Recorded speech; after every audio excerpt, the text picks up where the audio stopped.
Hello everyone and welcome back to this Arsenal Pass deck tech video, the first for Uprising that I'm doing, and revisiting an old favourite, Viserai. I've actually got my Viserai t-shirt on today as well, just to do this here video. So Uprising's released, and we've had the first couple of weeks of Road to Nationals, and for myself I actually took Viserai to a Road to Nationals this past weekend, the deck I'm going to be talking about today, and managed to win. So really wanted to share this deck list and talk a little bit about it. Obviously, Viserai really took a bit of a backseat with Pro Tour New Jersey. The banning of Scalata, we didn't see it much at Pro Tour New Jersey, and we didn't really see it kind of in the ProQuest season following that as well, just given all the changes that we saw to Viserai. But with Star of the Show hitting Living Legend, with Chain hitting Living Legend, I think it's time that Viserai can maybe play in this meta, and I've got a bit of a different take to share with you today. So kind of approaching this Uprising new Classic Constructor format, my kind of thoughts were a couple of things. We're going to expect to see some Ultim, we're going to see some Prism, we're going to see Briar, and we're probably going to see some Fire and some of the new heroes mixed in there, Dramai, Icelander. So for me, I really wanted a proactive strategy to start with the start of the format. So that was kind of like goal number one, something that can maybe use a package like Belittle Minimalism, just given how powerful that can be into other aggressive decks, and the strength it has against Prism was kind of high on my priority list as well. And some way to sort of deal, I guess go wide or have this kind of in-game threat as well. And I think Viserai can kind of do all these things. So for me, it felt natural to pick up Viserai and put together a deck list that could utilize the Belittle and Minimalism package and also have quite a sort of powerful engine and a powerful in-game. So that is what I'm going to talk about. I'm going to lay the deck out, talk through the game plans, all of the packages within the deck. But before that, if you do enjoy these videos, if you like the deck techs we do or any of the other videos that we do here on Arsenal Pass with me and Brendan, please go ahead and give us a like and drop a subscribe to the channel as well if you aren't already subscribed. If you want to find the full deck list, the deck guide and sideboard plan for this deck, that will be up on our Patreon. As always, you can find that there. Otherwise, let's get in and talk about the core of this deck. Okay, so what I've done here is I've broken down kind of the core packages or the engines, or even the pillars if you might want to use, of this Viserai deck. Now, over here in the kind of left-hand side, we have this Belittle Minimalism package. So you can see the 6 Belittles, the 3 red Minimalism, and the 1 blue Minimalism. And then we've got our kind of, our power 3 attack. So cards that we want to reveal that are actually just also really strong cards that we want to have in our deck. The Vixie Malice, the Storming Gloomveil, and this one I've drawn to the Dark Dimension. Now, I did originally have more drawn to the Dark Dimension in the deck. It just didn't quite fit with kind of what the rest of the deck was doing, which is the second package, which is this Mavrian Skies and Shrill of the Skullform package. So the kind of ones to cut down on were, for me, drawn to the Dark Dimension. And then we still have enough 3 attacks with all the Belittles, with these here as well, plus our blues and our Shrill of the Skullforms, which of course we'll get over here in a second. So that's kind of why we're at 1 drawn to the Dark Dimension. It's kind of just a numbers game, really. I do think the card is really good, but I think it's a lot better in some other versions, which can utilize with rune charts a little bit better than this can. So talk about the Mavrian Skies. 9 Mavrian Skies.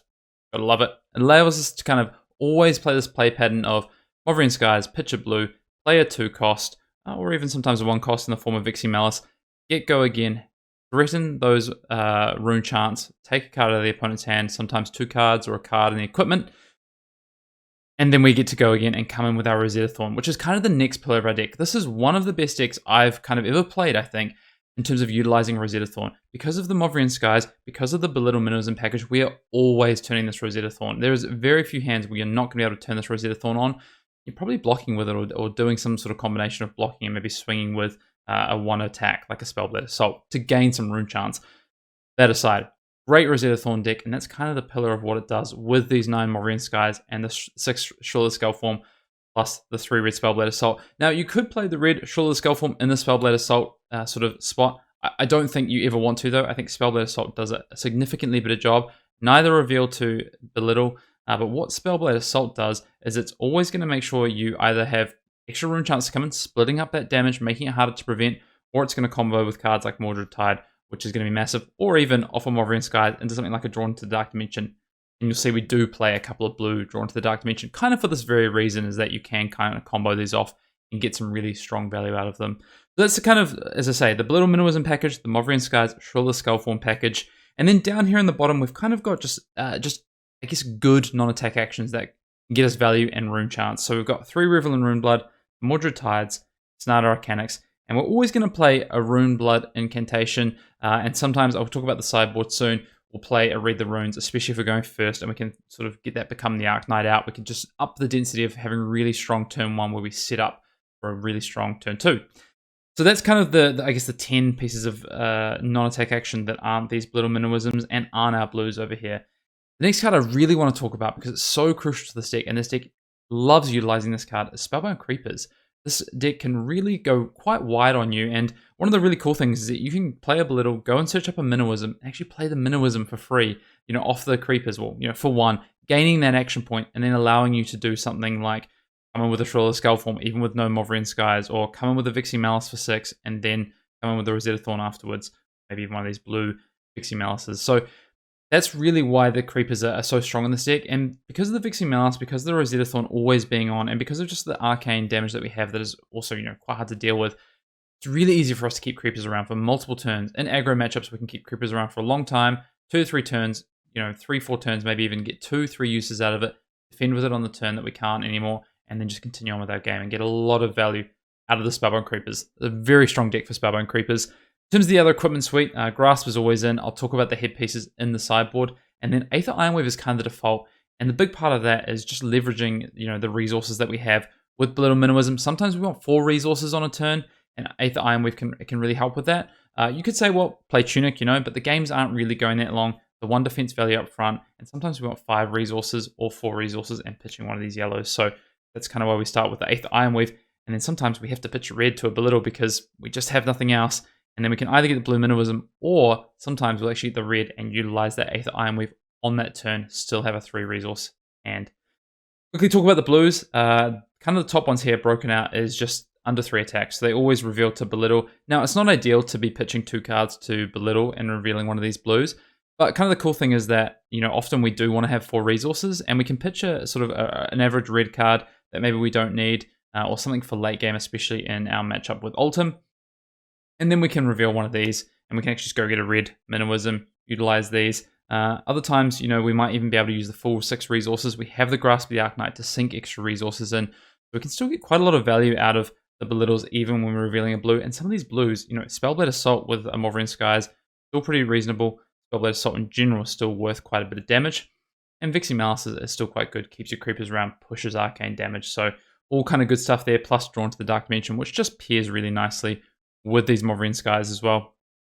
And then the last kind of blues is Become the Arknight and Sif. Now this is probably the weakest deck for Become the Arknight in terms of just Viserai builds you'll probably see or have maybe experienced in the past. You're not trying to set up these big turns where Become the Arknight's going and getting a Rattle Bones or things like that. But what it can do is it can turn something into a Movrian Skies. It can turn an average blue attack, an excess blue attack, into a Shrill Skullform and still allow you to have a good 3-card hand. So there's a lot of utility in Become the Arknight, and it's a blue, 0 cost, Runeblade card, defense for 3, just kind of everything you want. And then we have 2 Sift, which I'll talk a little bit about at the end, but as a 3 block blue, 0 cost, can filter your hand, is very solid. So that's the core of the deck.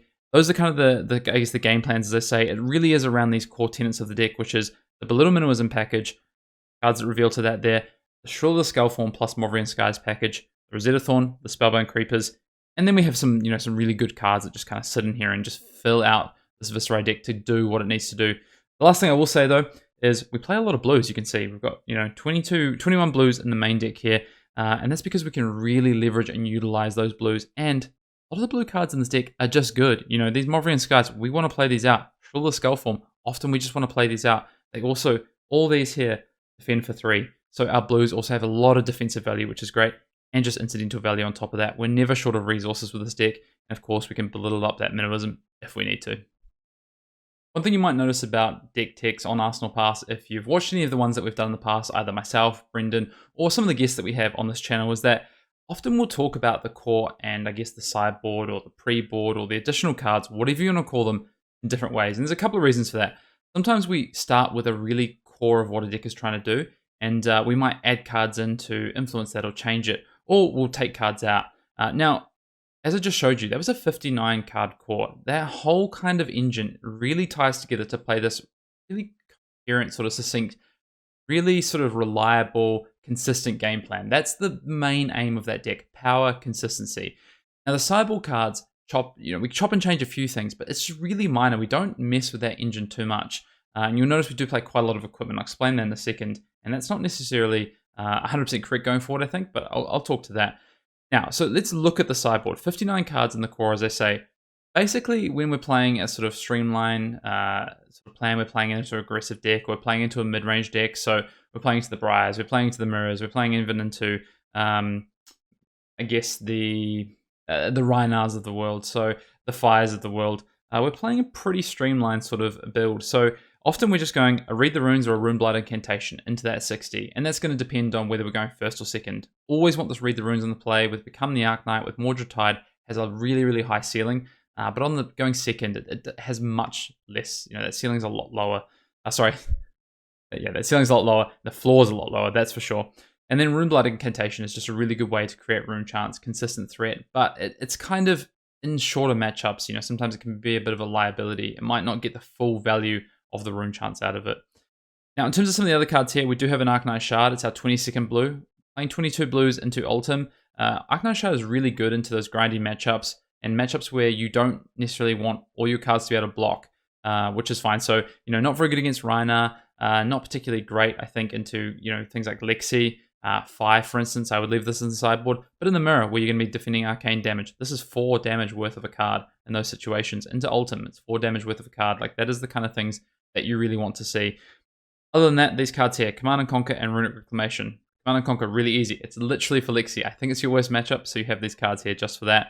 But you can maybe bring 1 or 2 in for the Prison matchup if they have Heralds. And then Runic Reclamation, an absolute all-star into the Prison matchup, but also great against Briar. Channelmount Heroic is kind of the worst thing that you can see. It's the best part of the deck. And to be honest, you have the best tool to deal with that and to pressure them. Either you take most of their turn and really weaken what they do because they block it out, or they lose their Channelmount Heroic. Often I'll actually sit a Runic in Arsenal and just use it as insurance because I think the matchup is quite good for you unless they drop a Channelmount Heroic. And if you have the answer to it, you have the answer to it. You can afford to sit on it. So as I said, quite a lot of equipment in this deck. Just to close it off, I went with the full 3 Arcane Barrier for Kano and Icelander. I thought we were going to see some Icelander week 1. Didn't want to take the risk. Felt like I could have enough spaces to play this in the future. Don't think that's maybe necessary. I'll talk a bit about that at the end of the video.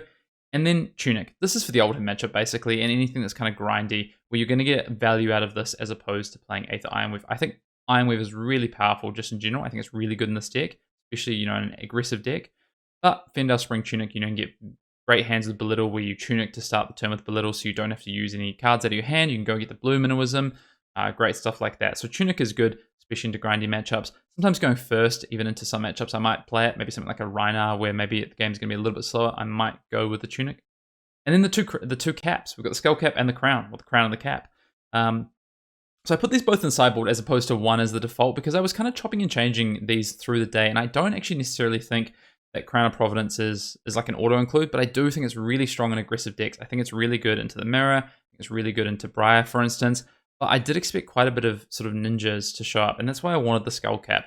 I also played it against Ultim, just getting value. Anywhere we've got on-hit effects that are really seriously going to be consistent and hurt you, I want the Skull Cap. Whereas if I'm playing it just an aggressive game, there's less on-hit effects, there's only a few I'm worried about, I'm going to play Crown. So Lexi, Ultim, Thai, Katsu, I'm playing Skull Cap, but maybe other matchups I'm looking to play Crown of Providence in this build.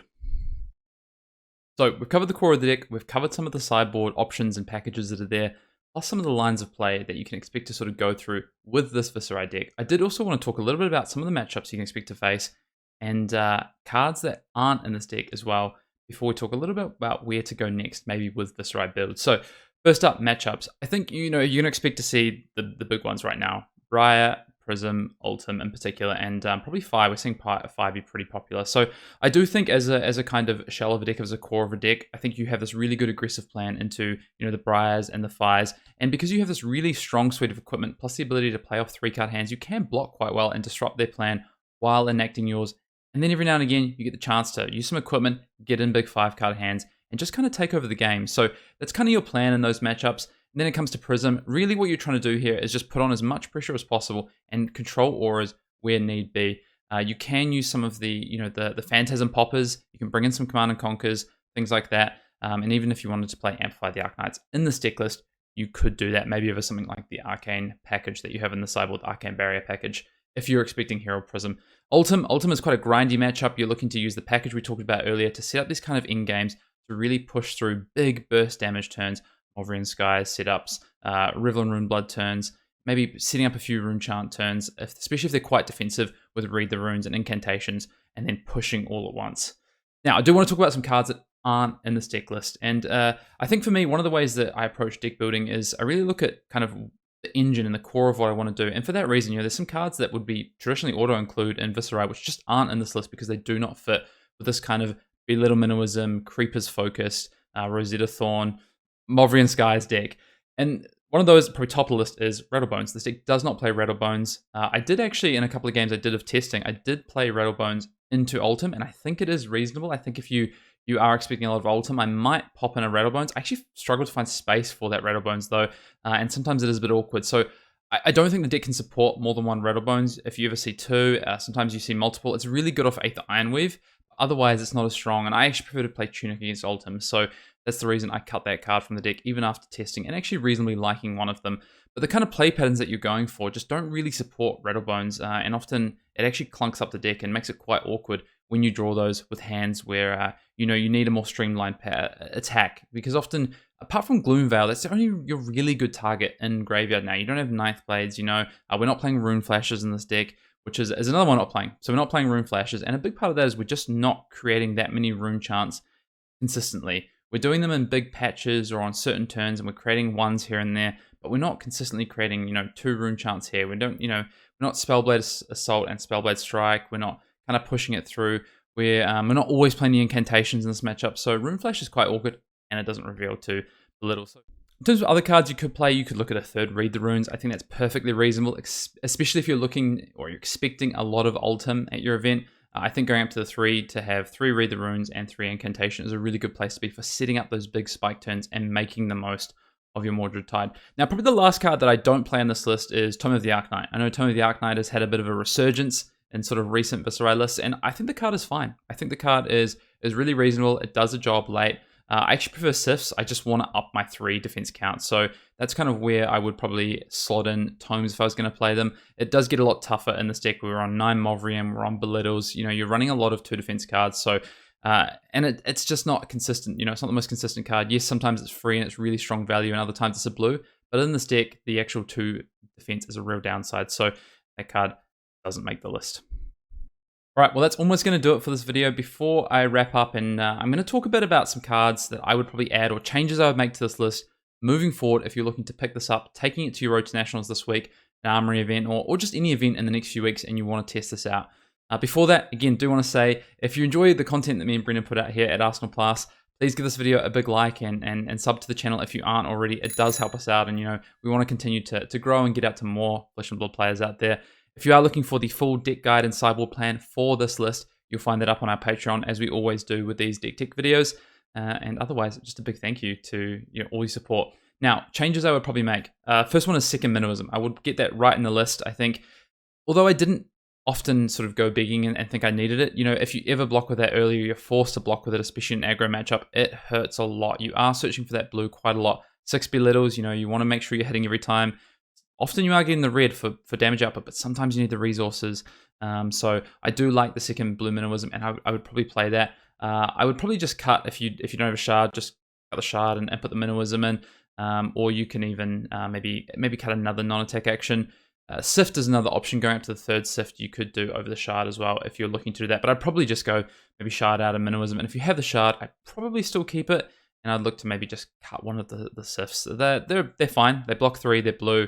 And they can cycle your hand, which is good when you need it, but it's not really what you want to be doing. It does just help you out. You can play Amplify the Arknights. I probably, if you're expecting a lot of Prism, I would take the Arcane Barrier package out, the Nullrune sort of package, and put in some red Amplify the Arknights. Probably play 2. I don't know if I'd go up to 3. I think 5 poppers in that matchup is kind of where you want to be, and Runic Reclamation does so much work in that matchup. It's one of your most important cards, so that's probably where I'd be.